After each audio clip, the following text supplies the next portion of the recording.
రోమీయులకు రాసిన పత్రిక 8వ అధ్యాయము 31 వచనం నుంచి 35 వచనాలు చదువుకుందాము. రోమీయులకు రాసిన పత్రిక 8వ అధ్యాయము 31వ వచనం నుంచి 35వ వచనం వరకు చదువుకుందాం. చదువమ్మ. ఇట్లుండగా ఏమందును దేవుడు మన పక్షమున ఉండగా మనకు విరోధి ఎవడు? తన సొంత కుమారుని అనుగ్రహించుటకు వెనుక తీయక మనందరి కొరకు ఆయనను అప్పగించిన వాడు ఆయనతో పాటు సమస్తమును మనకెందుకు అనుగ్రహింపడు? దేవుని చేత ఏర్పరచబడిన వారి మీద నేరం మోపువాడెవడు? నీతిమంతులుగా తీర్చువాడు దేవుడే. శిక్ష విధించువాడెవడు? చనిపోయిన క్రీస్తు యేసే.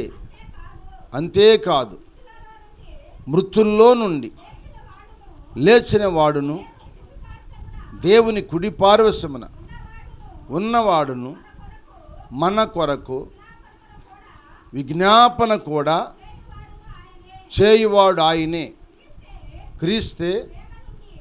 క్రీస్తు ప్రేమ నుండి మనలను ఎడబాపువాడు ఎవడు? చాలు, ప్రార్థన చేసుకుందాం. ప్రేమల తండ్రి, దయామయుడ, అత్యున్నత కృపల తండ్రి, మీకు వందనాలు. లేఖనం మీది, ప్రజలు నీ వారివి, మీరు మా దేవుడు గనక కొద్ది నిమిషాలు మీరు మాతో ఈ వాక్యులున్న సారాంశాన్ని మాతో మాట్లాడిన ఆయన దుష్టుడు ఎత్తుపోకుండా మాతో మాట్లాడి ఈ మాటలు మేము మళ్ళీ వారమంతా మా మనసులో పెట్టుకుని ప్రార్థించే ఆ యోగ్యత, కృప మాకు దయచేయమని, మీరే మాట్లాడమని యేసయ్య నామములో అడిగి వేడుకొని ప్రార్థన చేయుచున్నాము తండ్రి. ఆమెన్. హల్లెలూయా. హల్లెలూయా చెప్దాం గట్టిగా. అందరూ హుషారుగా ఉండండి. కాస్త బద్ధకం తీరిపోయేటట్టుగా హుషారుగా ఉండండి. బద్ధకంగా ఉండారు కదా, బద్ధకంగా ఉండారు. నిద్రపోయినట్టుగా బద్ధకంగా కనపడుతుంది సంఘం. అలా ఉండొద్దు. మనం అందరం ఎట్టుండాలి? హుషారుగా, ఉద్యోగంగా ఉండాలి. పనికి వెళ్తే అట్టుంటాం, కూరిపాట్లు పడతామా? పనికి వెళ్ళి కూరిపాట్లు పడతామా? పనికి వెళ్ళి బద్ధకంగా ఉంటామా? పనికి వెళ్ళి కూరిపాట్లు పడి బద్ధకంగా పనిచేస్తే జీతం వచ్చింది మనకి? రాదు కదా. అలాగే దేవుని శైలిలో కూడా మనం హుషారుగా ఉంటే చెప్పండి, మనకు దేవుడు ప్రతిఫలము జీతం ఇస్తాడు మనకు కూడా. హల్లెలూయా. హల్లెలూయా. హల్లెలూయా. నజరేయుడా నా యేసయ్యా, ఎన్ని యుగాలకైనా ఆరాధ్య దైవం నీవేనని గళమెత్తి నీ కీర్తినే చాటెదా. నజరేయుడా నా యేసయ్యా, ఎన్ని యుగాలకైనా రాజ్య దైవం నీవేనని గళమెత్తి నీ కీర్తి నీ చాటెదా. నజరేయుడా నా యేసయ్యా.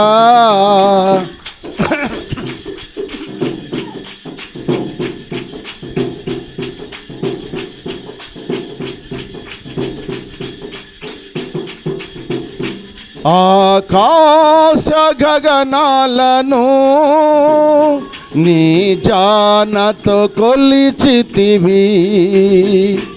ఆకాశ గగనాలను నీ జానతో కొలిచితివి.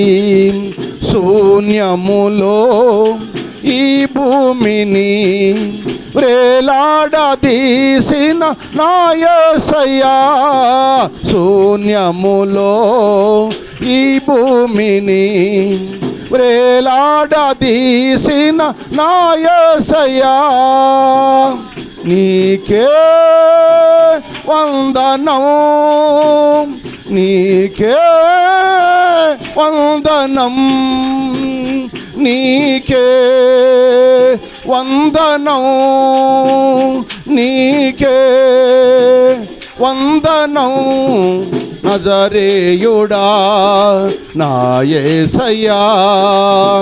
ఎన్ని యుగాలకైనా ఆరాధ్య దైవం నీవేనని గళమెత్తి నీ కీర్తి నే చాటిదాం. నజరేయుడా నా యేసయ్యా. గ్లోరీ.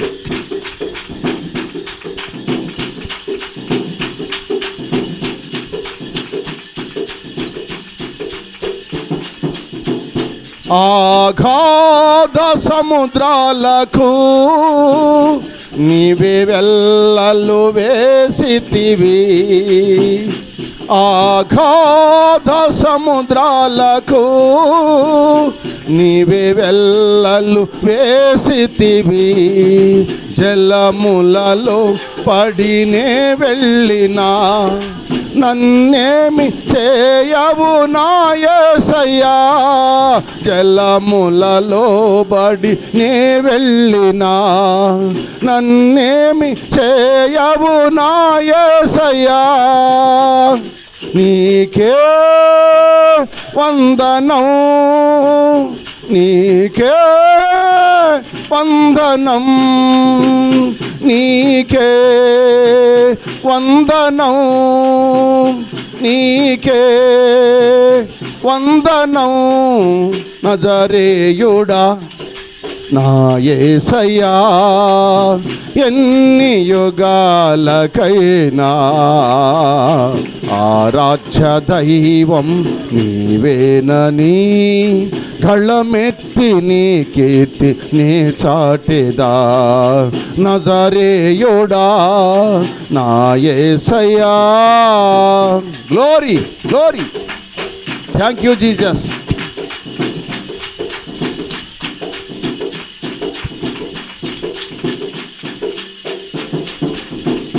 సియోను శిఖరాగ్రము నీ సింహాసనమాయెనా.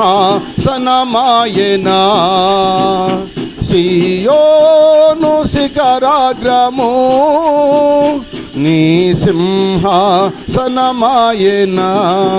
సియోనులో నిన్ను చూడాలని ఆశతో ఉన్నాను నా యేసయ్యా. గ్లోరీ. సియోనులో నిన్ను చూడాలని, సియోనులో నిన్ను చూడాలని. గ్లోరీ. సియోనులో నిన్ను చూడాలని ఆశతో ఉన్నాను నా యేసయ్యా. నీకే వందనం. ఆమేన్. నీకే వందనం, నీకే వందనం, నీకే వందనం నజరేయుడా నా యేసయ్యా. ఎన్ని యుగాలకైనా ఆరాధ్య దైవం నీవేనని కళ్ళమెత్తి నీ కీర్తి నీ చాటిదా. నజరేయుడా నా యేసయ్యా. హల్లెలూయా. మంచిది. మీ అందరికి వందనాలు. చక్క దేవుని మాటలు విందాం. ఇక్కడ అపోస్తలుడైన పౌలు గారు రోమా సంఘములో ఉన్న సంఘానికి ఒక 4 మాటలు రాస్తున్నాడు. రోమియోలు అనగా రోమా సామ్రాజ్యంలో క్రైస్తవ సంఘం ఉన్నది. పౌలు గారు కట్టిన సంఘం ఉంది. ఆ సంఘానికి 4 మాటలు రాస్తున్నాడు. ఎందుకంటే వాళ్ళు భయపడుతున్నారు, కలవరపడుతున్నారు, చనిపోతామని దిగులు పడుతున్నారు. అలాంటి సమయంలో పౌలు గారి ద్వారా పౌలు ఆ సంఘానికి ఈ పత్రిక ద్వారా మాట్లాడుతున్నాడు. ఏమని మాట్లాడుతున్నాడంటే మొట్టమొదటి అంటాడు 8వ అధ్యాయం మొట్టమొదటి అంటాడు. 8వ అధ్యాయం మొట్టమొదటి ఏమన్నాడంటే, కాబట్టి ఇప్పుడు ఇప్పుడైనా సరే క్రీస్తు యేసునందున్న వారికి ఏ శిక్ష విధి లేదని చెప్పాడు. మొట్టమొదటి వాళ్ళకి ఏం చెప్పాడంటే, ఇప్పటి నుంచి అయినా సరే మీరు, అంటే ఇంత మునుపు మీరు ఉన్నారు లేకపోయినా, కనీసం ఈ టైంలో అయినా, ఈ గంటలో అయినా, ఈ సెకండ్లో అయినా, ఈ నిమిషంలో అయినా మీరు క్రీస్తు యేసునందున్న వారికి ఏ శిక్ష విధి కూడా లేదన్నాడు అని వాళ్ళకి చెప్పుకుంటా ఈ 31వ వచనంలోకి వచ్చేసరికి అంటాడు, ఇట్లుండగా ఏమంటాము, దేవుడు, ఇక్కడ మీరు ఈ మాట అండర్లైన్ చేసుకోవాలి, దేవుడు మన పక్షము ఉండగా మనకు విరోధి ఎవడు, ఇది అండర్లైన్ అన్నమాట. అంటే ఈ మాటను మీకు జ్ఞాపకం సంఘంలో చెప్పలేదు కనుక మీకు చెప్పలేదు ఇంతవరకు, అందుకని మీకు చెప్పలేదు కనుక చెబుతున్నాను. ఇట్లుండగా ఏమందును, దేవుడు మన పక్షంగా ఉన్నప్పుడు ఈరోజు ఎవడండి చెప్పండి, ఒక మాట చెప్పండి. దేవుడు మన పక్షాన ఉంటే, అంటే మన పక్షాన మన తరపున యేసయ్య ఉంటే ఈరోజు మనకి ఎవడైనా ఉంటాడా? ఉండి నిలగలుగుతాడా? ఆయన కోటి సూలుగల తేజగల మహాదేవుడు కదా. ఆయన మన పక్షాన ఉంటే ఎవడైనా మన దగ్గర నిలగలుగుతాడా? ఎవడన్నా వస్తాడా మన దగ్గరికి? రాలేడు. ఒక ఎమ్మెల్యే స్వాధీనంలో నువ్వు ఉన్నావు అనుకో, నీ మీదకి ఎవడు నిరోధి వస్తాడా? ఎందుకు వస్తాడు? ఆయన దగ్గర ఎవరున్నారు? పెద్ద అధికారి ఉన్నాడు. ఇప్పుడు రేపల్లి మండలానికి ఒక అధికారి ఉన్నాడు, మండలానికి సరిపోయే అధికారి ఉన్నాడు కనుకని అతని మీద రావాలంటే భయం వేస్తుంది. ఒకవేళ ఈ లోక సంబంధమైన అధికారుల మీద దగ్గర ఉన్నా భయపడకుండా మనం ఏదైనా చేయగలిగి చేస్తారు, అధికారులే చేసేస్తారు. కానీ దేవుడు మన పక్షంగా ఉండగా ఈరోజు మనకెవడు, వాడు ఒకవేళ ఉన్నా మననేమి చెయ్యలేడు. దేవుడు మన పక్షాన ఉండాలి. ఎవరి పక్షాన? మన పక్షాన. అంటే నా పక్షాన, లేకపోతే నా కుటుంబ పక్షాన, నా బిడ్డల పక్షాన, మన సంఘం పక్షాన, మన గ్రామం పక్షాన దేవుడు ఉంటే ఈరోజైన వాడు ఎవడు కూడా ఏమీ ఆ పట్టణాన్ని కానీ, ఆ గ్రామాన్ని కానీ, ఆ సంఘాన్ని కానీ, ఆ కుటుంబాన్ని కానీ, వారి బిడ్డలు కానీ ఎవరు ఏమీ చేయలేరు. ఎందుకంటే ఆయన సర్వశక్తిమంతుడు. ఆయన సింహాసనం ఆకాశం అంట, ఆయన పాదపీఠం భూమి అంట. ఆకాశం అంతా కలిస్తే ఆయన సింహాసనం కూర్చోడానికి సరిపోయిద్దంట. ఆయన పాదం భూమి మీద చాలదు. పాదపీఠం అంటే ఒక పాదానికి. అసలు ప్రాణగంధాలు అంటాడు, ఒక పాదం సముద్రం మీద పెట్టాడంట, ఆ భూమి మీద పెట్టాడంట. ఆయన సముద్రం సరిపోలేదు, భూమి సరిపోలేదు, ఆయన పాదం. అంత గొప్ప దేవుడు ఆయన. అటువంటి గొప్ప దేవుడు నీ పక్షానుంటే, నీ తరపునుంటే నీకు విరోధి ఏం చేస్తాడు? నిన్ను విరోధి ఏమి చేయలేడు. అయితే మనము ఆయన మన పక్షాన ఉండాలంటే మనం ఆయన పక్షాన ఉండాలి. దేవుడు మన పక్షాన ఉండాలంటే మనం ఆయన పక్షాన ఉండాలి. ఇప్పుడు మనం అధికారి దగ్గరికి వెళ్ళామనుకో, అధికారి దగ్గరికి మనం రోజు వెళ్ళి ఆయన్ని కలుసుకుని ఆయనతో మాట్లాడుతున్నాం అనుకో, ఆయన కూడా మనం చూసి సంతోషపడతాడు. ఈ వ్యక్తి రోజు మన దగ్గరికి వస్తున్నాడు, రోజు నా దగ్గరికి వచ్చి నన్ను పహరించెళ్తున్నాడు, ఇతను నా మీద ఎంత ప్రేమ ఉందని చెప్పి ఆయన కూడా సంతోషించి అతను కూడా మన పక్షం ఏదైనా ఆపద వచ్చినప్పుడు మన పక్షం ఆయన కూడా ఉంటాడు. ఎందుకంటే రోజు నా దగ్గరికి వచ్చే వ్యక్తి అని. అలాగే మనం కూడా దేవుని సన్నిధికి వస్తే, దేవుడి సన్నిధికి మనం వస్తే దేవుడు మన పక్షం ఉంటాడు కనుక మనకి హాని కలగదు. బబులోను దేశాన్ని నుంచి బబులోను చక్రవర్తి నెబుకద్నెజరు యెరూషలేము పట్టణం నుంచి యేసుప్రభువుని నమ్ముకున్న బిడ్డల్ని కొల్లగొట్టి చెరబట్టి తీసుకొచ్చాడు. ఈ తీసుకొచ్చిన వారిలో 4 యవనస్తులను ప్రేమించాడంటే. ఎవరు? బబులోను రాజు 4 ప్రేమించాడు. ఆ 4 ఎవరు? షడ్రకు, మేషకు, అబేద్నెగో, దానియేలు. ఈ 4 ప్రేమించాడు. ఈ 4 ప్రేమించి వాళ్ళ రూపురేఖలు చూసి, వాళ్ళ మాట వైఖరి చూసి, వాళ్ళ ప్రవర్తన చూసి, వారి నడవడి చూసి అక్కడున్న నంపుసకుడిని పిలిచి అంటాడు, మన బబులోను సామ్రాజ్యంలోని యవనస్తులతో పాటు ఈ 4 కూడా కల్దీల విద్య విద్య నేర్పించండి. వాళ్ళకి కూడా నేను తినే భోజనం పెట్టండి, రాజు భోజనం పెట్టండి అని చెప్పాడంట. ఏ భోజనం? రాజు తినే భోజనం. నేను ఏ భోజనం తింటానో ఆ భోజనమే అలక్కడ పెట్టమని చెప్పాడంట. అంటే వాళ్ళని కూడా నలుగురిని రాజు ఎంతో ప్రేమించాడు. దేవునికి మహిమలుగును గాక.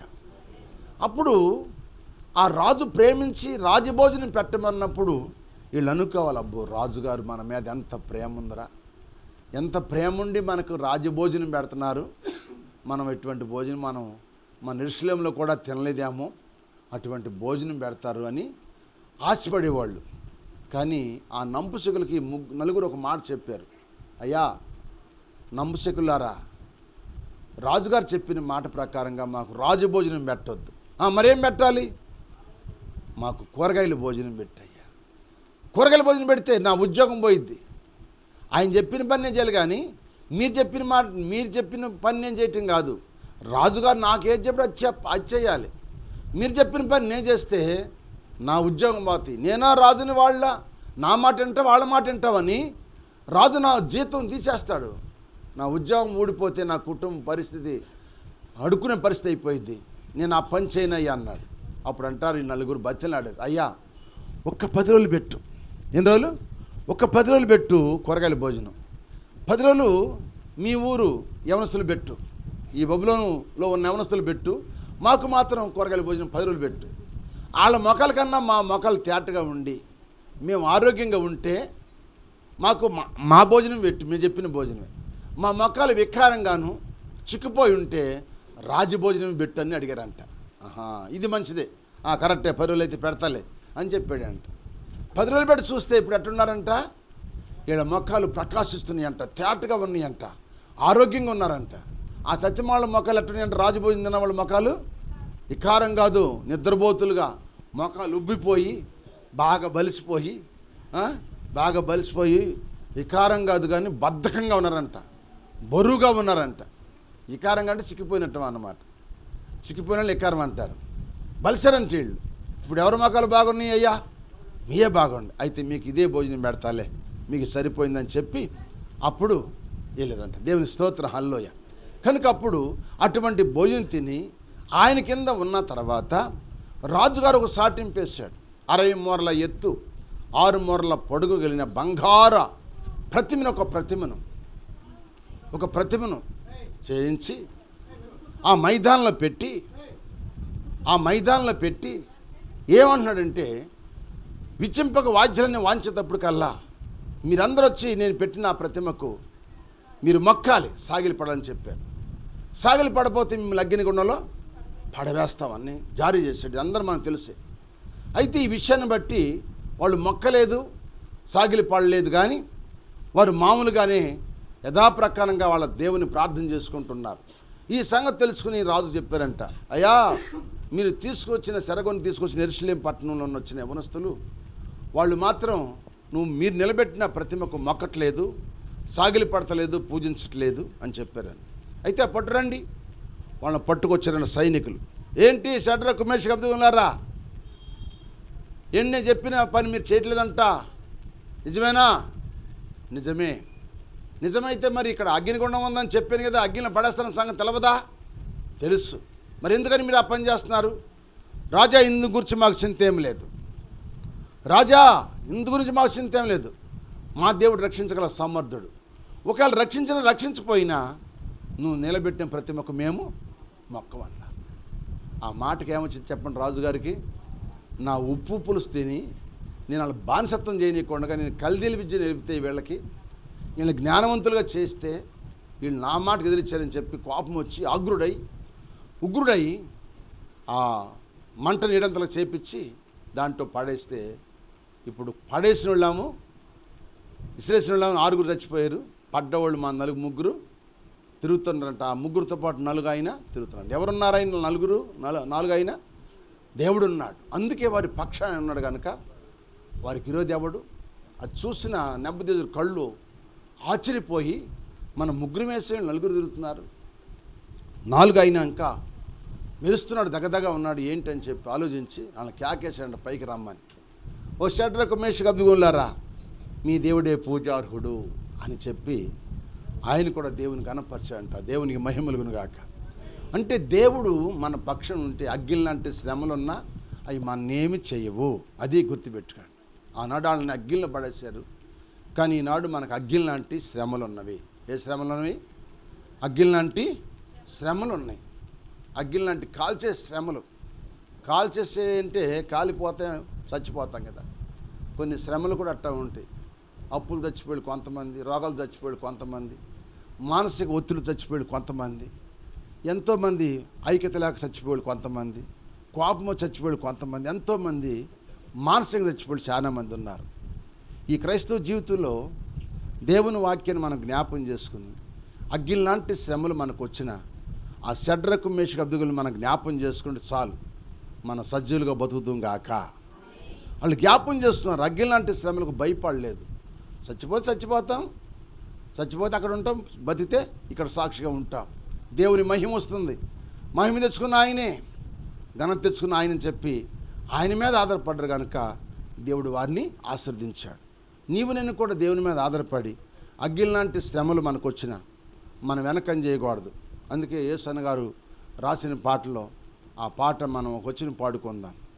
శోధించబడిన మీదట నేను సువర్ణమై మారెదను. అల్లెలూయా అల్లెలూయా అల్లెలూయా మే.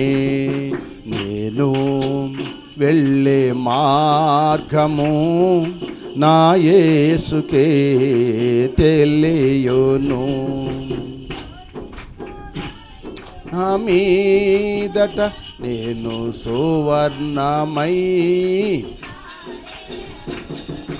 జలములలో పడినే వెళ్ళిన అవి నా మీద పారవు.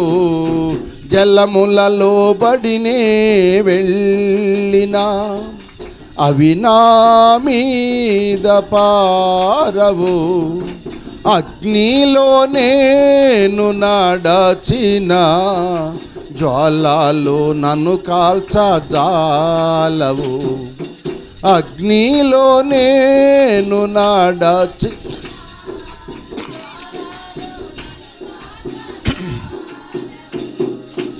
అల్లెలూయా అల్లెలూయా అల్లెలూయా మే. అల్లెలూయా అల్లెలూయా అల్లెలూయా మే. నేను వెళ్ళే మార్గము నా యేసుకే తెలియును. హల్లెలూయా. మనం వెళ్ళే మార్గం దేవుడు తెలుసు. మనం జలంలో పడిల్లా అగ్నిలో పడిల్లా అవి మన్నేమి చెలువు. ఎందుకంటే ఆయన నన్ను శోధించటం మీద నన్ను సువర్ణలాగా ఓ బంగారులాగా మారుస్తాడు కనుక నేను దేనికి భయపడకూడదని అగ్నిలో కూడా నడటానికి సిద్ధపడ్డాడు. అందుకే దేవుడు వారిని అగ్ని గుండకం నుంచి పైకి రప్పించి వారిని ఆశీర్వదించి దీవించి వారి ద్వారా బబులోను రాజు ప్రవర్తన దేవుడు మార్చేశాడు. హల్లెలూయా. అలాగే దేవుడు మన పక్షం ఉండగా మనకు విరోధి ఎవడు మనం నియమించలేడు. మనం ఆయన పక్షం ఉండాలి. ఆయన మన పక్షం ఉండాలంటే మనము మొదట ఆయన దగ్గరికి మనము వెళ్ళాలి. అట్లాగే ప్రతి వారం కూడా దేవుని మందిరానికి వస్తుంటే దేవుడు చూసి మిమ్మల్ని విడిచిపెట్టడు. ఎందుకంటే దేవుని మందిరంలో ఆయన కనుదృష్టి ఉంది, ఆయన చెవులు ఉంటాయి, ఇక్కడ ఆయన కనుదృష్టి ఉంది. ఇక్కడ చూస్తున్న దేవుడు ఆయన. ఇది పులిపీఠం. దేవుడు ఇక్కడ ఉన్నాడు, మాట్లాడుతున్నాడు. ఎవరు వచ్చింది రాంది అని తెలుసు. ఆయన ఎప్పుడు రాసుకుంటాడు. నేను ఇక్కడ రాసుకోకపోయినా ఇక్కడ గవర్నమెంట్లో అయితే రాసుకుంటారు. ఏ పిల్లలు వచ్చారో ఏ పిల్లలు రాదో మాస్టర్ గారు రాసుకుంటారు. ఇక్కడ నేను రాసుకో అవసరం లేదు. రాసే ఆయన ఒక ఆయన దేవదూత ఉందంట. దేవదూత లెక్క పెట్టమని రాయమని చెప్పాడంట. జోసఫ్ గారు వారం వస్తున్నాడా లేదా రాస్తా. ఎన్ని వారాలు వచ్చాడు ఎన్ని వారాలు రాలేదని రాస్తారు అక్కడ. సంవత్సరానికి ఎన్ని వారాలు? 52 వారాలు కదా. 52 వారాల్లో వచ్చాడా రాలేదా? నువ్వు వచ్చి ఏం చేయకపోయినా సరే 52 వారాలు నువ్వు కరెక్ట్గా ముద్రలో పడు, నేను ప్యాచ్ చేస్తాడు దేవుడు. దేవుడి స్తోత్రం. నువ్వు ఏం చేయవసరం లేదు. ఇక్కడికి వచ్చి పాటలు పాడవసరం లేదు, ప్రార్థన చేయవసరం లేదు, వాక్యం ఉంటే చాలు. నువ్వు వచ్చి అట్ట కూర్చొని సరే 52 వారాలు జోసఫ్ గారు వచ్చాడు అని లెక్కబడిపోయింది. అది అంత ప్రాణ గ్రంథాలు రాశాడన్నమాట. ఆ మాట మనము లెక్కలో పడతల్లా. ఒక వారం పడితే ఒక వారం పడడం. స్తోత్రం చెప్పండి. ఓ శనివారం అయితే ఒక శనివారం రాం, ఒక ఆదివారం అయితే ఒక ఆదివారం రాం, ఒక ఆలనాడు ప్రార్థనకు వస్తే ఒక ఆలనాడు ప్రార్థన రాం, ఒక సంస్కారాధన కొన్ని నెలలు వస్తే ఇంకో నెలలో రాలేం. మనలోనే ఉంది అంతా. మనం ఆయన పక్షాన్ని ఉంటే, ఆయన మన పక్షాన్ని ఉంటే కనుక ఈరోజు మన్నేమి చేయలేడు, ఈరోజు మన్నేమి చేయలేడు. అందుకే దేవుడు మన పక్షంగా ఉండగా మనకు ఈరోజు ఎవడు. మొట్టమొదటి మాట. రెండవది 33 చదువమ్మ. రెండో మాట 33 వచ్చింది. దేవుని చేత ఏర్పరచబడిన వారి మీద. ఎవరంట? దేవుని చేత ఏర్పరచబడిన వారి మీద నేరం మోపువాడు ఎవడు? పిలుపు వేరు, ఏర్పరచుకోవటం వేరు. ఏమండి? పిలుపు వేరు, ఏర్పరచుకోవటం వేరు. ఇప్పుడు జనాన్ని రైతు కూలి పిలుస్తాడు.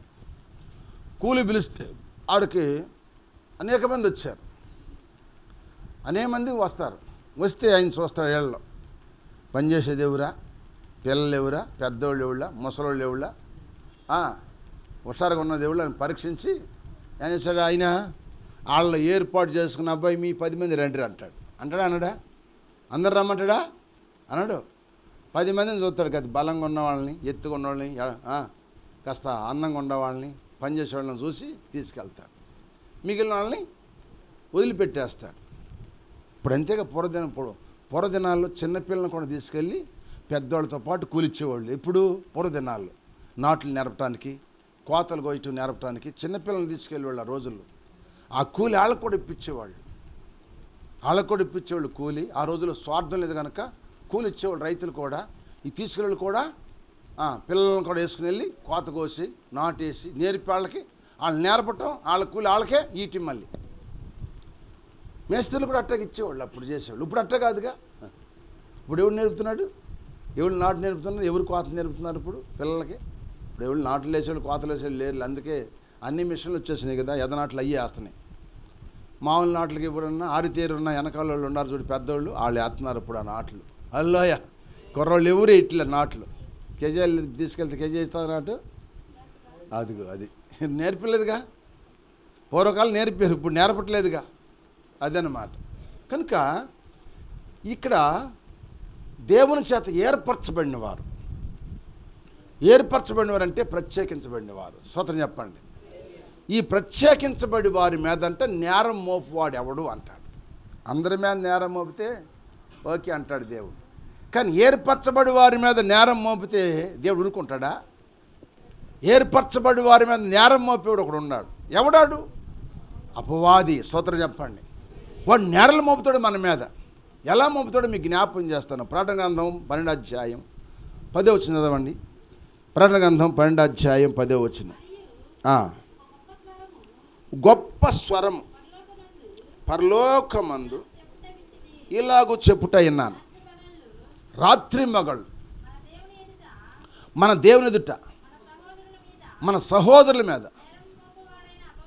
నేరం మోపువాడని అపవాది ఆడు పడదోయబడి ఉన్నాడు గనుక ఇప్పుడు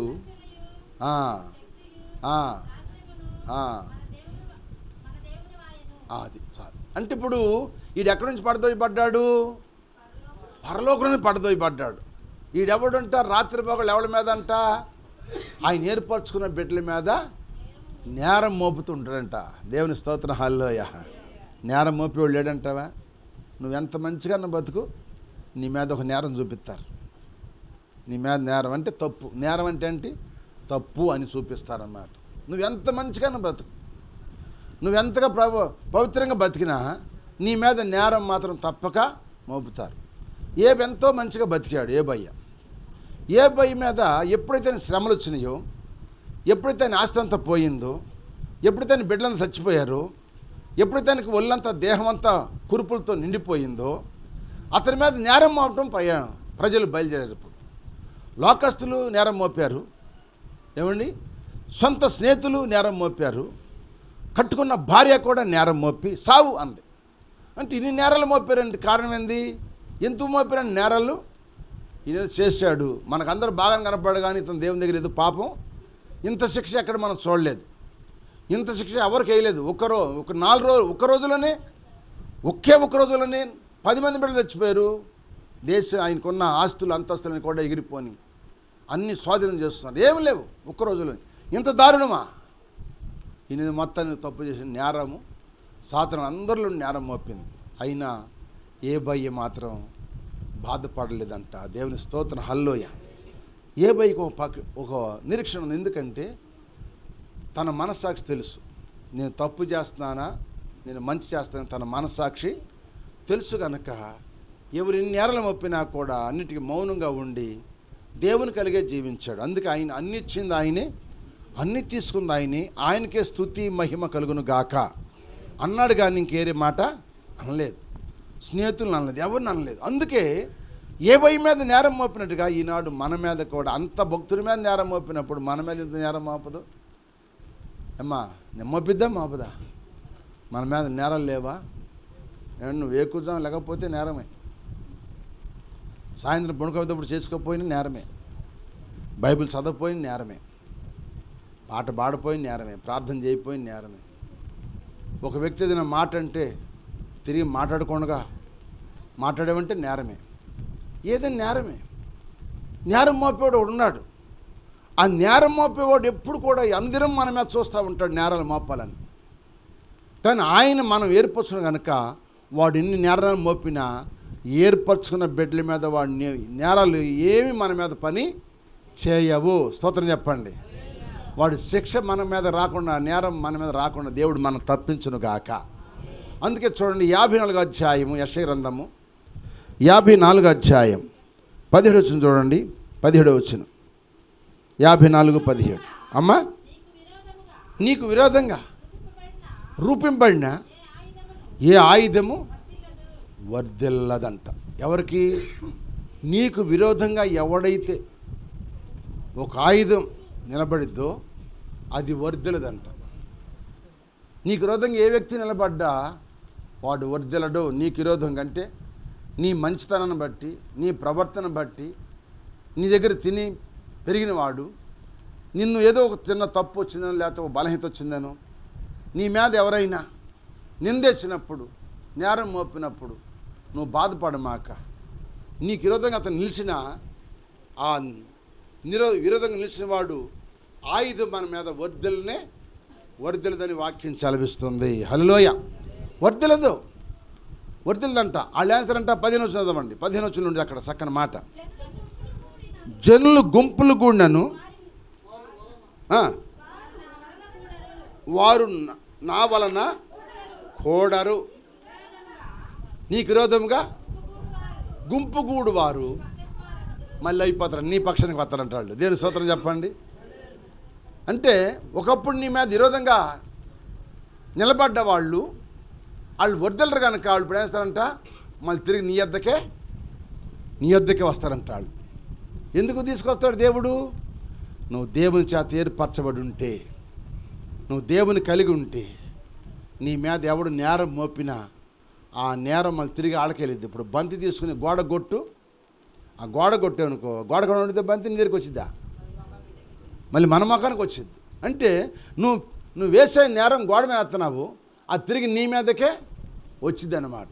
అలాగే మనం ఒక బంతి ఎలా ఇసిరితే అది తిరిగి మన మీదకి వచ్చిద్దో, మనం మంచోళ్ళ మీద నేరాలు మోపితే తిరిగి మన మీదకే ఆ నేరం వస్తుంది. ఆ తప్పు మన మీదకి వస్తుంది. ఆ శిక్ష మనమే అనుభవించాల్సి వచ్చింది అన్నమాట. అందుకే దేవుడి చేత ఏర్పరచబడిన వారి మీద నేరం మోపువాడు ఎవడు వాడే ఓడిపోవునుగాక. వాడే ఓడిపోతాడు. నువ్వు దేవుని పక్షాన్ని ఉంటే, నేను దేవుడు ఏర్పరచుకుంటే, చెప్పండి, ఒకటి దేవుడు నీ పక్షాన్ని ఉంటే నేను ఈరోజు ఏమీ చేయలేడు.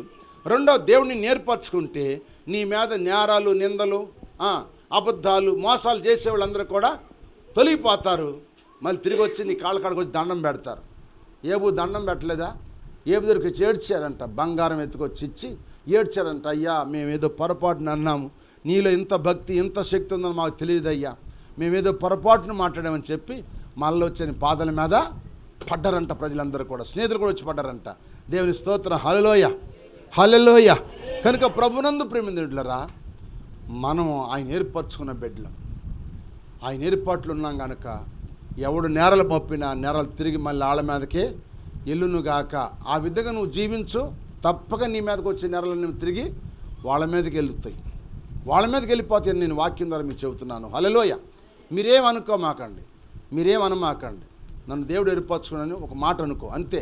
దేవుడు అంటున్నాడు కనుక నీ మీద ఎవరు నేరాలు అబద్ధంగా మోపిన వాళ్ళు తిరిగి వచ్చి ఇంటికి వస్తారు. హల్లెలూయ. రకరకాలు అనుకున్న వాళ్ళు ఉన్నారు, అనుకున్న వాళ్ళందరూ మళ్ళీ తిరిగి వాళ్ళే వస్తారు నీ దగ్గరికి. అమ్మా నేను పొరపాటున వాళ్ళు చెప్పిన మాట నీళ్ళు చెప్పిన మాట నీ మీద నేరం మోపానమ్మా, నేను తప్పుగా అన్నానమ్మా, క్షమించమ్మా, నీ దగ్గరికి వస్తారు రారా?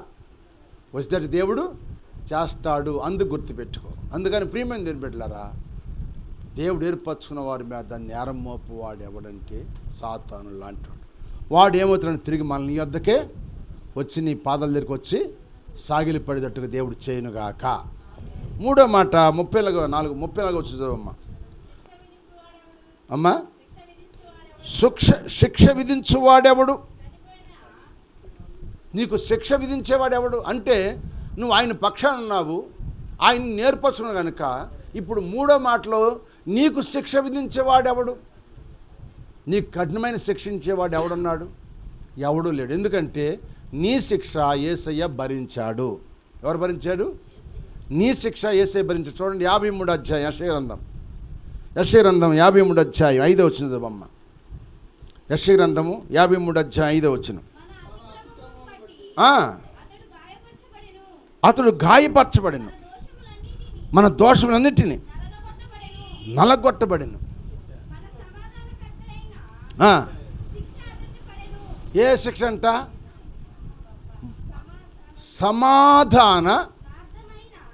సమాధానార్థమైన శిక్ష ఎవరి మీద పడింది? యేసయ్య మీద పడింది. ఆయన వేసుకున్నాడు శిక్ష. మన మీద రాబోతున్న శిక్షను ఆయన వేసుకున్నాడు. ఎందుకు తెలుసా? ఆయన మన పక్షాన ఉన్నాడు. ఎందుకు తెలుసా? మనం ఆయన పక్షాన ఉన్నాము. ఎందుకు తెలుసా? ఆయన మనం ఏర్పరచుకున్నాడు. ఎందుకు తెలుసా? మనం ఆయన ఏర్పాటు చేసిన బిడ్డలం కనుక మన మీదకు వచ్చే శిక్ష ఆయన భరించాడు. మనకు శిక్షించేవాడు ఎవడు? మనకి ఎవడు శిక్షించలేడు. ఎందుకంటే మన పాప దోష రుణమంతా కూడా ఆయనే సిలువలో శిక్ష అనుభవించాడు. హల్లెలూయా. అనుభవించడు కనుక ఆయనకు ఎవరు కూడా మన మీదకి ఏ శిక్ష రాదు. ఉరి శిక్ష రాదు, ఏమండి, జైలు శిక్ష రాదు, యావజ్జీవ కారాగార శిక్ష కూడా నీ మీద రాదు. ఎందుకంటే దేవుడు నీ మీద ఉన్నది తప్పించునుగాక. తప్పిస్తాడు. ఎందుకంటే శిక్ష నీ మీద పడదు, నీ మీద ఉన్న శిక్ష ఆయన వేసుకుంటాడు. అందుకే మన ప్రభువు గొప్ప దేవుడు. మన భారమంతా ఆయన భరించాడు, మన పాపమంతా ఆయన భరించాడు, మన శిక్ష ఆయన భరించాడు, శిక్ష నుండి మనల్ని విడిపించాడు. అందుకే మన దేవుడు ఎవరంటే పాపుల రక్షకుడు, రోగులకు వైద్యకుడు, దయ్యాలపై జయశీలి, మరణం మీద అధికారము, పరలోక రాజ్యానికి హక్కుదారుడు. హల్లెలూయా. అటువంటి దేవుడు మనల్ని ఏర్పరచను కనుక మనకు శిక్ష ఎవడు విధించలేడు. విధించినది చల్లదు. దాన్ని కొట్టివేసే దేవుడు మన పక్షాన ఉన్నాడని మనం నమ్మాలి. అందుకే యోహాను రాసిన మొదటి పత్రికలో ఒక మాట మీకు జ్ఞాపం చేస్తాను. 2వ అధ్యాయము 2వ వచనం చూడండి. యోహాను రాసిన మొదటి పత్రిక 2వ అధ్యాయము 2వ వచనం. ఆయనే మన పాపములకు శాంతికరమై ఉన్నాడు. మన పాపములకు మాత్రమే కాదు, సర్వలోకమునకు కూడా. అది అంటే మన పాపములకు శాంతికరమై ఉన్నాడు. మనకే కాదంట, సర్వలోకములో కూడా ఉన్న పాపలందరికీ అయినా శాంతికరమై ఉన్నాడు. అందుకే ప్రయాసపడి భారం మోస్తున్న సమస్త జనుల నా యొద్దకు రండి, నేను మీకు విశ్రాంతిని అంటే శాంతికి మీకు ఇస్తానంటున్నాడు. ఆయన శాంతికరమైన దేవుడు. శాంతికరమైన దేవుడు కనుక మన మీదకు వచ్చే శిక్షను తొలగించి ఆయన మీద వేసుకుని మన కొరకు ఆయన ప్రాణం పెట్టి తిరిగిలేసాడు. హల్లెలూయా. అందుకే మూడో మాట ఏంటంటే మనకు శిక్ష విధించేవాడెవడు? ఎవడు విధించలేడు. మనం ఆయన పక్షంగా ఉండగా నువ్వు కోర్టులోకి వెళ్తాను కూడా దేవుడు అధికారం ఇవ్వడు. నిన్ను కోర్టులో కూడా తీసుకెళ్ళడు. నిన్ను విడుదల చేస్తాడు. నువ్వు వెళ్ళమాక అంటాడు, అంతే దేవుడు. నువ్వు రామాక అంటాడు పోలీసుడు కూడా. వెళ్ళమాక, నువ్వు అమ్మ రామాక, అయ్యా రామాక అని వాళ్ళే అంటారు ఆ నోడితే. ఎందుకంటే మనం ఎవరు అంటే దేవుని ప్రజలు, ఆయన ఏర్పరచుకున్న బిడ్డలు కనుక ఆయన వాళ్ళ మనసును మార్చి మన మీదకు వచ్చి శిక్షను తప్పించి మనం రక్షించే దేవుడని నేను ప్రభు పేట మీకు మనవి చేస్తున్నాను. 4వ మాట 35వ వచనం. క్రీస్తు ప్రేమ నుండి. అది మనల్ని ఎవరు ఎడబాపుతారు? క్రీస్తు ప్రేమ నుండి. ఏ ప్రేమలంటే ప్రేమలన్నీ చాలా ఉన్నాయి ఈ లోకంలో, ఎన్నో ప్రేమలు ఉన్నాయి. అన్ని ప్రేమల కంటే క్రీస్తు ప్రేమ గొప్పది. ఎవరి ప్రేమ గొప్పది? యేసయ్య ప్రేమ గొప్పది. ఈ లోకంలో ఎన్నో రకాల ప్రేమలు ఉన్నాయి. బంధుమిత్రుల ప్రేమ, అన్నదమ్ముల ప్రేమ, అక్కజల్లుల ప్రేమ, కన్నబిడ్డల ప్రేమ, భార్య భర్తల ప్రేమ, స్నేహితుల ప్రేమ. ఏమండి, లోకంలో ఎన్నో రకాల ప్రేమలు ఉన్నాయి. ఈ ప్రేమలన్నీ విడిపోతాయి. కానీ యేసుక్రీస్తు ప్రేమ విడిచిపెట్టిపోదు. అందుకన్నాడు క్రీస్తు ప్రేమ నుండి మనల్ని ఎడబాసేది ఎవరు? ఆ ప్రేమ నుండి దూరపు చేసేది ఎవరు? ఉన్నాడు సాతాను. వాడు ఎప్పుడు నువ్వు ఎక్కువగా దేవుని ప్రేమిస్తుంటే నిన్ను వేరు చేయాలని చూస్తాడు. వాడు ఎవరి నుంచి? దేవుని నుంచి నిన్ను వేరు చేయాలని ఎన్నో ప్రయత్నాలు చేస్తాడు. ఎన్ని ప్రయత్నాలు చేసినా నువ్వు ఆయన ప్రేమలో అతుక్కుపోయి ఉన్నావనుకో, వాడు వల్ల కానే కాదు. ఎంతమందిని క్రీస్తు ప్రేమ నుండి మార్చేయట్లే జనాన్ని సాతానుడు? మార్చేస్తున్నాడు, మార్చేయట్లేదా? రకరకాలని పెట్టి మార్చేస్తున్నాండి. క్రీస్తు ప్రేమ నుండి ఎంతోమందిని మారిపోతున్నారు. ఇప్పుడు రకరకాల మాటల్లో పడిపోతున్నారు. ఇప్పుడు పోడించే మాటలు, ఆకర్షించబడే మాటలు, గారడి పనులు చేసి మనుషుల్లో గారడి విద్యలు నేర్పి వాళ్ళందరినీ యేసు క్రీస్తు ప్రేమ నుండి విడిపించి వేరు చేసేవాళ్ళు ఉన్నారు కొంతమంది. కానీ నువ్వు వేరైపోవద్దు, నువ్వు వేరు కావద్దు. నువ్వు ఆయన కొరకే బ్రతకాలి. స్తోత్రం చెప్పండి. ఆయన కొరకే బ్రతకాలి. ఒక ఆయన అన్నాడంట, పెంతెకొస్తే ఆయన విశ్వాసి అంట ఆయన. అయితే అక్కడ ఒక పాస్టర్ గారు ఉన్నాడంట. ఆ పాస్టర్ గారు అన్నాడంట, అమెరికా నుంచి దొరొస్తుంటే, అయ్యా నువ్వు అల్లు ఎనమాక, ఆ దొరగారు వాక్యం చెప్పేటప్పుడు నువ్వు అల్లు ఎనమాక. ఏమనమాక? నువ్వు పాట పాడిన అల్లు ఎనమాక, నువ్వు ప్రార్థన చేసిన అల్లు ఎనమాక, ఆయన వాక్యం చెప్పేది కూడా నువ్వు అల్లు ఎనమాక. నువ్వు అల్లు ఎనకుండా ఉంటే నీకు సూటు బూట్ ఇస్తానంట. అంటే ప్యాంటు షర్టు బూటు ఇస్తాను, నీకు మంచి ఖరీదుగల్లా ఇస్తాను. నువ్వు అనుకుని ఉంటావు ఒక గంట సేపు అనంట. ఓకే, గంట సేపే కదా, ఉంటాను, గంట సేపు ఉంటాను. నాకు ప్యాంటు సొక్కాయి బూట్లు ఇస్తావా? ఇస్తాను. ఓ ఆశపడ్డాడు. రైట్ అనను, అల్లు అని అనను అని వెళ్ళాడంట. ఒక గంటేనన్నాడంట. గంట ఎదురప్పుడు ఉన్నాడంట. ఆయన వాక్యం చెబుతున్నాడంట. ఆయన చెబుతున్నాడు, ఈ పాట సమయంలా వాళ్ళు పాటలు పాడారు, వాళ్ళే ఆ అల్లు చెప్పరు. కొంతమంది పాటలు పాడి అల్లు చెప్పరు. ముగింపు కనపడదన్నమాట. ముగింపు కనపడదు. ఇప్పుడు నేను కొన్ని చోట్లకి వెళ్తాను, పాటలు పాడనుకో, అల్లు చెప్పబోయేసరికి ఇంకా పాట అవ్వలేదని చెప్పి నేను ఇంకా వాయిద్యం వాయిస్తూ ఉంటా. నాకు అర్థం కాక అల్లు అంటే అయిపోయిందని మనకు గుర్తు అనమాట. వాళ్ళు అల్లు అనుకోవడం మానేశారు కదా, నేనేస్తాను వాళ్ళు ఇంకో పల్ల ఉందామని వాయిద్యం వాయిస్తూ ఉంటా. వాయిద్యం వాయిస్తుంటే వాళ్ళు ఏమంటారు? చేయి చూపుతారు, అయిపోయిందని. అప్పుడు అంటాను, అమ్మ ముగింపు ఉండొద్దా? అన్నం పెడుతున్నామనుకో తల్లి, అన్నం పెడుతున్నప్పుడు ఆడు అట్టా చూస్తా కూర్చుంటాడు. పెడుతుంటే చూస్తాడా? చెప్పండి, చూస్తాడా? చాలనడా అంటాడా? అనడా? అనకుండానే పెట్టేస్తే ఇస్త్రాకంద నిండిపోయింది లేదా? తింటాడు, ఆడు తినడు కదా. అట్లా చాలమ్మ అంటాడు కదా. అట్లాగే మనకు ముగింపు ఉండాలమ్మ. మనం చేసే పనికి ముగింపు ఉండాలి. తింటున్నాం, ముందు పెట్టినప్పుడు మాట్లాడాం, రెండోసారి పెడితేప్పుడు ఏమంటామంటే చాలమ్మ చాలు అంటాం. ముందు పెడితే అప్పుడు అనం, రెండోసారి పెడితే అంటాం చాలమ్మ చాలు. అట్లాగే ముగింపు ఉండాలి దేనికైనా అని చెబుతాను. అట్లాగే ప్రియమైన దేని బిడ్డలారా, అనేదరికి ఇక ఆయన వాక్యం చెబుతుందనకంట.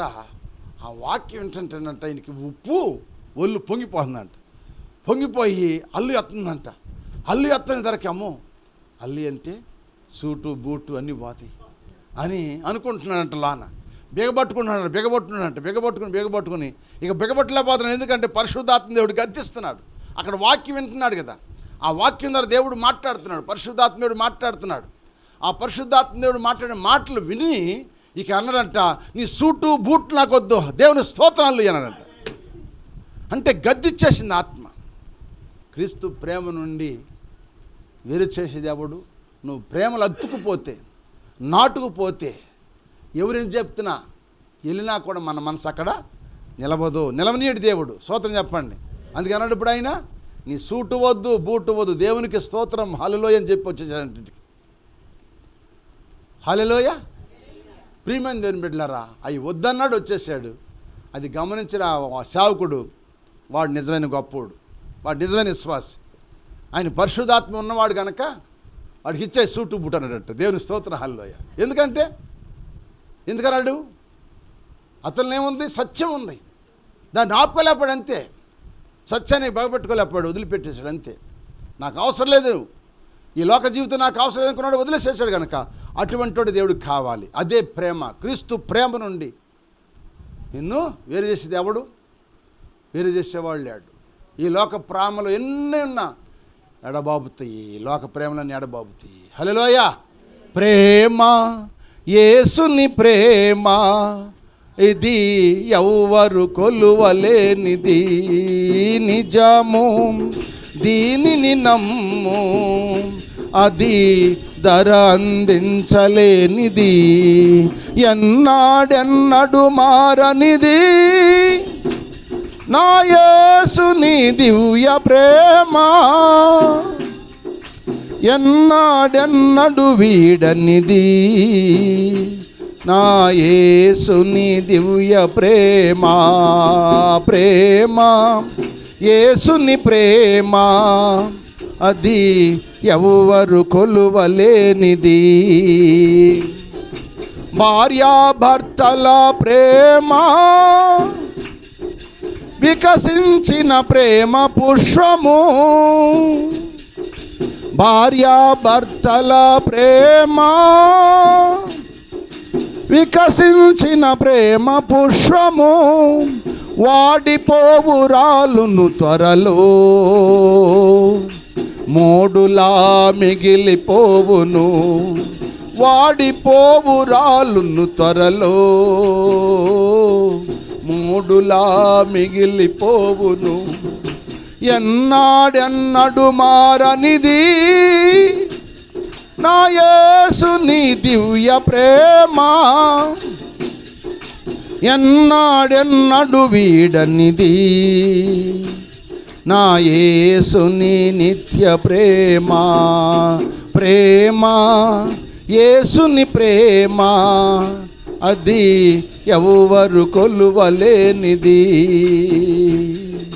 బంధుమిత్రుల ప్రేమ, వెలుగుచున్న ప్రేమ దీపము, బంధుమిత్రుల ప్రేమ, వెలుగుచున్న ప్రేమ దీపము, నూనె ఉన్నంత కాలము వెలుగునిచ్చి ఆరిపోవును, నూనె ఉన్నంత కాలము వెలుగునిచ్చి ఆరిపోవును, ఎన్నాడెన్నడు మారనిది, నా యేసుని దివ్య ప్రేమ, ఎన్నాడెన్నడు వీడనిది, నా యేసుని దివ్య ప్రేమ. ప్రేమ, యేసుని ప్రేమ, అది ఎవ్వరు కొలువలేనిది. కన్నా బిడ్డల ప్రేమ, కలలా కరిగిపోవును, కన్నా బిడ్డల కలలా కరిగిపోవును, యేసుక్రీస్తు నిత్య ప్రేమ స్థిర వరకు ఆదరించును, యేసుక్రీస్తు నిత్య ప్రేమ స్థిర వరకు ఆదరించును. ధరలో నీ ప్రేమలన్నీయు స్థిరము కావు, తరిగిపోవును, ధరలో నీ ప్రేమలన్నీయు స్థిరము కావు, తరిగిపోవును, యేసుక్రీస్తు కల్వరి ప్రేమ కడవరకు ఆదరించును. యేసుక్రీస్తు కల్వరి ప్రేమ కడవరకు ఆదరించును. ప్రేమ, యేసుని ప్రేమ, అది ఎవరు కొలువలేనిది. హల్లెలూయా. యేసు ప్రేమను ఎడబాపు వాడెవడు? ఈ లోక ప్రేమల్లో భార్యాభర్తల ప్రేమ ఒక పువ్వు లాంటిది. ఓ చెట్టును పూసిన పువ్వు, ఆ పువ్వు వాడిపోయి రాలిపోతే ఆ చెట్టు మూళ్ళలాగా అయిపోయింది. బంధుమిత్రుల ప్రేమ, మన ఇంట్లో డబ్బు ఉన్నంత వరకు, మన ఇంట్లో ధనము ధాన్యం డబ్బులు అన్నీ ఉన్నప్పుడు అందరూ వస్తారు. ఆ కాస్త అయిపోతే ఎవరు మన దగ్గరికి రారు. కన్నబిడ్డల మీద ఎన్నో కళ్ళ పెట్టుకుంటాం. తల్లిదండ్రుల ప్రేమ, కన్నబిడ్డల ప్రేమ, తల్లిదండ్రుల ప్రేమ అన్నీ స్థిరము కావు, కానీ యేసయ్య ప్రేమ స్థిరమైన ప్రేమ. ఆ ప్రేమ నీ కొరకు నా కొరకు కల్వరి శిలువలో ప్రాణం పెట్టిన ప్రేమ, తిరిగి లేచిన ప్రేమ, నేరం మోపని ప్రేమ, నిందలు మోపని ప్రేమ, మన ప్రేమించిన ప్రేమ, తల్లి మరిసిన తండ్రి మరిసిన ఎడవని ప్రేమ, ఆయన సంకన పెట్టుకుని ఎత్తుకుని ముద్దాడి ఆదరించిన ప్రేమ. అటువంటి ప్రేమ నుండి ఎడబాపు వాడెవడు? ఈ మాటలు సంఘములో అపొస్తలులైన పౌలు గారు చెప్పినప్పుడు రోమా సంఘంలో ఉన్న సంఘ బిడ్డలందరూ అంటూ ఆత్మలో బలపడ్డారంట. దేవుని స్తోత్రం, హల్లెలూయా. ఆత్మలో బలపడి నిజమే ఆయన ప్రేమ శాశ్వతమైన ప్రేమని, ఆయన మన పక్షం ఉంటే మన ఎవడేం చేయలేడని, ఆయన మన ఏర్పరచుకున్నాడని, ఆయన మన శిక్ష రాకుండా మనం చేస్తాడని వాళ్ళు ధైర్యం తెచ్చుకుని ఆ వాక్యాన్ని బట్టి వాళ్ళు ఆత్మీయతలో బలపడి సావు కూడా తెగించి ముందుకు సాగారంట వాళ్ళు. హల్లెలూయా. ఈరోజు వర్తమానం ఉన్న దేవుని బిడ్డలారా, మనము కూడా ఆయన మన పక్షంగా ఉంటే మనకు ఈరోజు ఏం చేస్తాడు? ఆయన మన నేర్పరచుకుంటే మన మీద నేరల మోపాడు ఏమవుతాడు? ఆయన మన పక్షాన్ని మన మీద ఎవడు శిక్ష విధిస్తాడు? ఆయన ప్రేమ నుండి మన ఎవరు ఎడబాపుతారు? ఆయన గొప్ప ప్రేమ. ఆ ప్రేమ ఆయన కలిగి ఉన్నాం కనుక ఆయన మోసం చేయొద్దు. మనం మోసము చేయొద్దు. నేను యేసయ్యను ప్రేమిస్తున్నాను చెప్పి పైకి చెప్పి నేను లోపల మోసం చేస్తే దేవుడు మనం చూసి ఏడుస్తాడు. ఆయన ఏడిపించొద్దు. ఆయన సంతోషపెడితే దేవుడు మన సంతోషపెడతాడు. ఈ లోకసమైన ప్రేమల కంటే యేసయ్యను ఎక్కువ ప్రేమించు. అందుకే నిజంగా దేవుడి మీద ప్రేమ ఉంటే చూడండి, వాక్యం రుచి తెలిసి దేవుని మీద ప్రేమ ఉంటే వాళ్ళు ఎన్ని బలహీనతలున్నా ఎన్ని బాధలున్నా వచ్చి ముందు దేవుని వాక్యం దేవుని సందుకు వచ్చి కనీసం గంటన్న కూర్చొని వెళ్ళిపోతారు. ఎందుకంటే ఆయన మీద ప్రేమ ఉంటే ఆయన కొరకు ప్రాణం ఇస్తావు. ఆయన నీ కొరకు ప్రాణం ఇచ్చాడు కనుక నీవు ఆయన మీద ప్రేమ ఉంటే నీకు ఎన్ని పనులు ఉన్నాయి, ఎన్ని ఊళ్ళు పనులు ఉన్నాయి, ఎంత బంధువులు వచ్చినా ఆదివారం నాడు ఆరాధన మానకూడదు. ఆరాధన మానేవంటే నీకు దేవుని ప్రేమ లేనట్టు. దేవుని మీద ప్రేమ ఉంటే మానవు. నువ్వు వాస్తవంగా చెబుతున్నాను కదా, దేవుని ప్రేమ నీకుంటే ఆయన నువ్వు నిజంగా ప్రేమిస్తే నీ కన్నబిడ్డ వస్తే నీ కన్నబిడ్డ కోసం అబ్బాయిని తెచ్చి కావాల్సింది వండి పెడతావు. ఎందుకని నీ బిడ్డ మీద ప్రేమ, నీ స్నేహితుల మీద ప్రేమ, నీ బంధువుల మీద ప్రేమ ఉంటుంది. ఆ ప్రేమ కొద్ది కాలం ఉంటుంది. ఏదైనా ఆపదైతే ఎవరు నేను చూడరు. కానీ అదే నువ్వు యేసయ్యని ప్రేమించి నీ కరువైన శ్రమైన ఇరుకైన ఇబ్బంది అయినా నిందైనా నువ్వు ఆయన కలిగి ఉంటే దేవుడు నిన్ను ఆశీర్వదిస్తాడు. నేను ఒక మాట మీకు ఒక కథలాగా ఒక మాట చెబుతాను, నేనండి. ఒక రాజు ఒక దేశాన్ని పరిపాలన చేస్తున్నాడు. దేశాన్ని ఒక రాజు పరిపాలన చేస్తున్న రాజుకి ఒక రోజున ఒక ఆలోచన వచ్చింది. ఏం ఆలోచన వచ్చిందంటే ఒక ఆలోచన వచ్చిందంట ఆ రాజుకి. మంత్రిని పిలిచినాడు. మంత్రి, నేను పలానా గ్రామం వెళ్తున్నాను, నేను ఆ ఇంటికి వెళ్ళి వాళ్ళ ఇళ్ళకి వెళ్ళి భోజనం చేస్తాను. 3 రోజుల కల్లా ఆ ఇళ్ళకి వెళ్ళి ఆ ఇళ్ళని దర్శించి వాళ్ళ దగ్గర నేను భోజనం చేస్తాను కనుక నీవు వెళ్ళి ప్రకటన చేయమని చెప్పాడంట మంత్రి గారికి.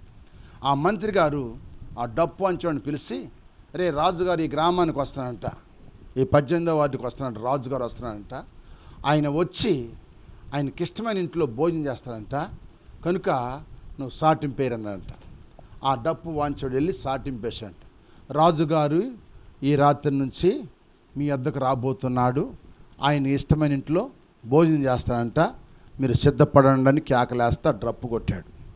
సరే రాజుగారు చెప్పాడు, వీళ్ళందరూ ఏం సరే ఇప్పుడు వీళ్ళందరూ కూడా ఓ పిండి వంటలు, రకరకాల వంటలు, ఓ మాంసాలు, చేపలు, రొయ్యలు, ఓ రకరకాల వంటలు అంటే సామాన్యం కాదు, ఎన్ని రకాల వంటలు వండారు. ఉన్నవాడు ఉన్నట్టుగా, లేనివాడు లేనట్టుగా వంటలు వండి రాజుగారు మా ఇంటికి వస్తాడు, రాజుగారు మా ఇంటికి వస్తాడు. ఎందుకంటే రాజు మాట అంతా తప్పడు కదా, వస్తాడు వస్తాడు వస్తాడని చెప్పి అందరు ఎదురు చూస్తున్నారంట. ఈ లోపల ఒక పిచ్చోడు అడుక్కునేవాడు ఆ ఇళ్ళకు వచ్చి, అమ్మ ఆకలి అవుతుందమ్మా, 2 రోజులైందమ్మ అన్నం తిని, ఒక ముద్ద అన్నం పెట్టమ్మా, ముద్ద అన్నం పెట్టమంటే, పవయ్యా రాజుగారి కోసమే వండాము, రాజుగారు వచ్చినాక రా పెడతామంటున్నారంట. ఏమంటున్నారు చెప్పండి? రాజుగారు వచ్చినాక పెడతాం, మీ ఇప్పుడు పెట్టమని చెప్పి ఆయన్ని నెట్టేశారంట. ఆ బిచ్చగాడిని నెట్టేశారు, అందరు నెట్టేశారు. ఆ బిచ్చగాడిని అందరు నెట్టేస్తున్నారు, ఎవరు కూడా ముద్ద పెడతారు, అల్లాడిపోతున్నాడు. అయ్యా 2 రోజులైంది అయ్యా అన్నం తిని, కొంచెం ఇంత పెట్టండి అయ్యా, అమ్మ వాళ్ళ కాళ్ళు పట్టుకున్నా, వాళ్ళ గెడ్డం పట్టుకుంటే వాళ్ళ కాళ్ళతో నెట్టేసి, చేతులతో నెట్టేసి కింద పడేసేసారు, అట్ట చేశారు. అయితే ఆ బాధ తట్టుకోలేక అట్లాగే మెల్లిగా ఒక పేదింటికి వెళ్ళాడు. తన భర్త అనారోగ్యంతో బాధపడుతున్నాడు. వాళ్ళకి 2 ఆడపిల్లలు. ఇక ఆ 2 ఆడపిల్లలు ఉన్నారు. ఆ పొద్దుమాడు సమయంలో ఏమే ఆకలి అవుతుంది, అన్నం పెట్టి అన్నాడు భర్త మంచం మీద పండుకొని. అన్నం ఆకలి అవుతుంది అయ్యా అంటే, అవునమ్మా అన్నాడు. పెట్టంటే సరిపెడతాను. ఇంతలో 2 పిల్లలు కూడా వచ్చి, అమ్మ మాకు ఆకలి అవుతుంది అన్నం పెట్టని 2 పిల్లలు కూడా అడిగారు.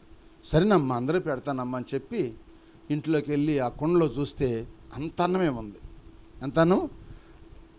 పట్టి అన్నం ఉంది, గుప్పుడు అన్నం ఉంది. అయ్యో ఈ అన్నం పిల్లలకి చాలదు, ఆయనకి చాలదు, ఎట్టాగు చూస్తే వండటానికి డబ్బులు లేవు, బియ్యం లేవు.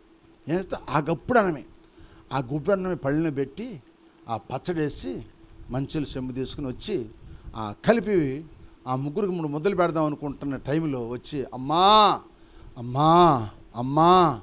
ఆకలి అవుతుందమ్మా, 2 రోజులైందమ్మా అన్నం తిని, ఒక ముద్ద పెట్టమ్మా అని బెగాలు పడి ఏడ్చాడు.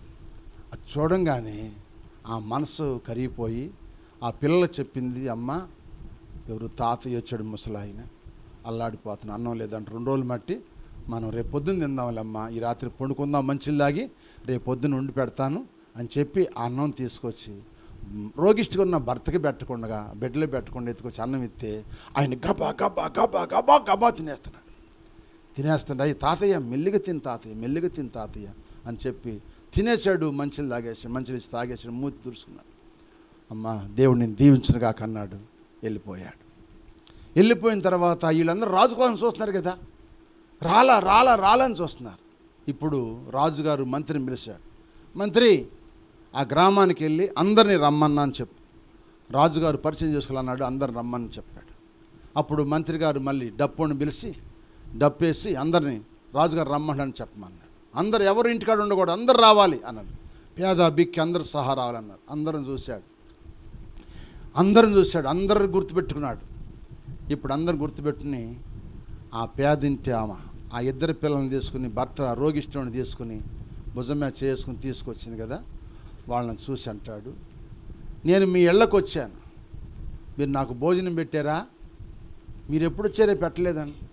నేను అడుక్కునే స్థితిలో వచ్చి, అమ్మా కొంచెం అన్నం పెట్టండి అమ్మా, ఆకలి అవుతుందమ్మని ఇన్ని మాటలు ఎన్నిసార్లు ప్రాధేయపడితే నన్ను నెట్టేశారు, నన్ను కాళ్ళతో తన్నారు, చేతులతో నెట్టేశారు, నిజమా కాదా? నిజమే.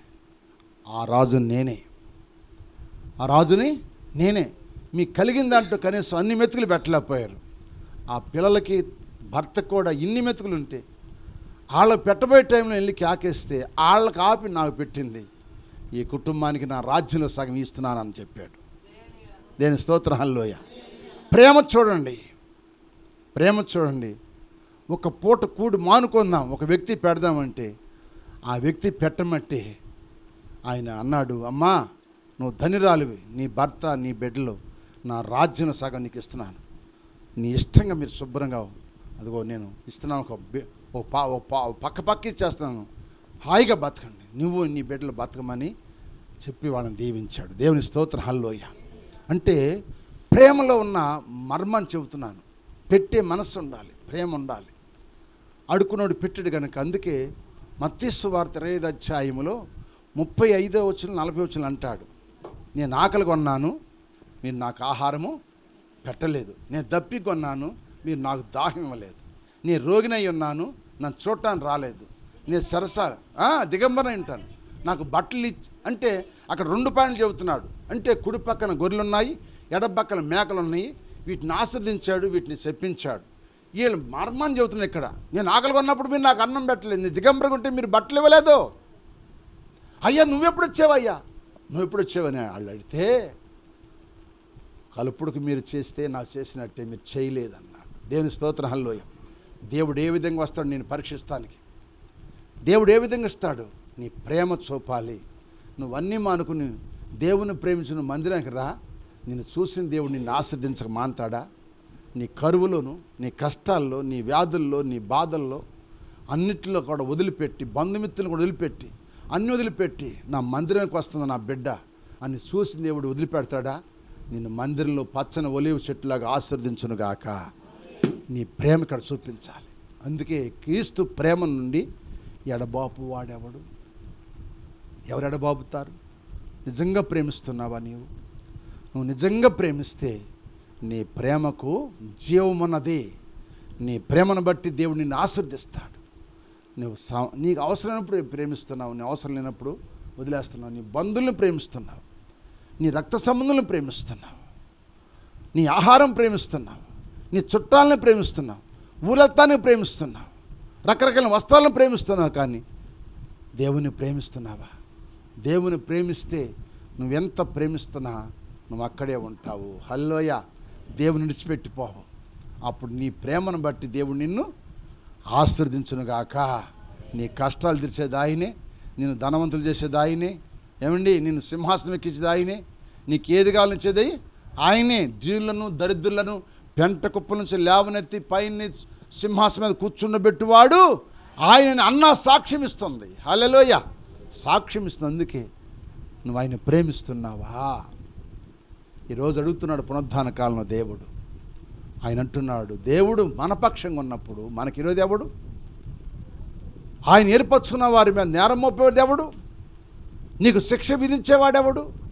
ఆయన ప్రేమ నుండి ఎడబాపువాడు ఎవడంటే అపవాది. అపవాది నువ్వు జయిస్తే ఆయన ప్రేమ నీలోకి వస్తుంది. హల్లెలూయా. ప్రేమించిన వాడికి ఎంతైనా ఇస్తాడు. ఇప్పుడు ఆ రాజు అని చెప్పండి, సగ రాజ్యం అంతా తల్లికి ఆ కుటుంబానికి ఇచ్చాడు. ఎందుకు? ఆమె ప్రేమను గుర్తించాడు. అలాగే మన ప్రేమను గుర్తిస్తాడు, మన పరీక్షిస్తున్నాడు ఆయన. ఆ పరీక్షలో నేను గెలవాలి. గెలవమంటే కదా పరీక్షలో రెండంతల దేవుడు ఆశీర్వదించాడు. నిన్ను పరీక్షిస్తాడు, నన్ను పరీక్షిస్తాడు. పరీక్షలో మనం గెలవాలి. ఆయన మన పక్షాన ఉన్నాడని నువ్వు నమ్ముతున్నావు కనుక నువ్వు ఆయన పక్షాన ఉన్నావా? నువ్వు నిజంగా ఆయన పక్షాన ఉంటే, నిజంగా నువ్వు ఆయన్ని ప్రేమిస్తే ఆయన్ని కావాల్సినంత ఇచ్చునుగాక. తల్ల వంచండి, ప్రార్థన చేసుకుందాం. తల్ల వంచండి. ఈ వర్తమానం ద్వారా నీ జీవితంలో మార్పు ఉంటే చెప్పండి. టైం అయింది, 7 నిమిషాలు ఉంది టైం. మోకరించండి, ప్రార్థన చేసుకుందాం. అంతస్తుల కన్నా, నీ వాదా డిగ్రీల పదవుల కన్నా, నాయకులు అందరికన్నా కూడా ఎక్కువగా యేసయ్యను ప్రేమించు. ఆయన ప్రేమించు. ఆయన నీ పట్ల ఆశీర్వాదం దయచేస్తాడు. రెండంతలుగా ఆశీర్వదించాడు ఏబాయిని. ఐగుప్తు దేశంలో 80 సంవత్సరాలు రాజ్య పరిపాలన చేశాడు యేసేబు. గొర్రెలు కాసే దావీదుని గొప్ప రాజుగా చేశాడు. పేద పిల్లని ఎస్తేరుని రాణిగా చేశాడు దేవుడు. రూతు అతను ప్రేమించమట్టి దేవుడు బోయాజు దేశానికి, బోయాజు భార్య భర్తగా చేసుకుంది. బోయాజు పొలానికి అధికారి అయ్యింది. ప్రేమ గొప్పది. రాత్రి ఈ ఉదయకాల సమయంలో వాక్యం నా దేవుని బిడ్డలారా, ఎవరిని ప్రేమిస్తున్నారు? ఎవరిని పక్షాన ఉన్నారు? ఆపద వచ్చినప్పుడు దేవుడా, ఆపద తీరినప్పుడు దైవమా? నిజంగా ప్రేమిస్తున్నావా దేవుణ్ణి? నీ పని కోసం తెల్లగట్లే వెళ్ళిపోతావే, రైలు బండి ఎక్కడానికి, బస్సు ఎక్కడానికి, ఆటో ఎక్కడానికి వెళ్ళిపోతావే. నీ పని మీద ఉన్నంత ప్రేమ, నీ డబ్బు మీద ఉన్నంత ప్రేమ, నీ బంధువుల మీద ఉన్నంత ప్రేమ దేవుడు ఆదివారం నుంచి ఆదివారం దేవుడు మనం బతికించి మన పనుల్లో, మన ప్రయాణాల్లో, మన రాకపోకల్లో మనకి ఏ యాక్సిడెంట్ ప్రమాదాలు లేకుండా, ఏ రోగాలు జబ్బులు రాకుండా, ఏ పాములు తేళ్లు కరవకుండా, ఏ శత్రువు మనం శిక్షించకుండా మనం బతికించిన దేవుని దగ్గర ఆదివారం వచ్చి ఈ సమయంలో కూర్చుని ప్రార్థనలో కూర్చుంటున్నావు. నువ్వు ప్రేమించిన దగ్గరికి ముందు వస్తున్నావు. నువ్వు వస్తే నువ్వు ప్రేమించినట్టే ఆయన్ని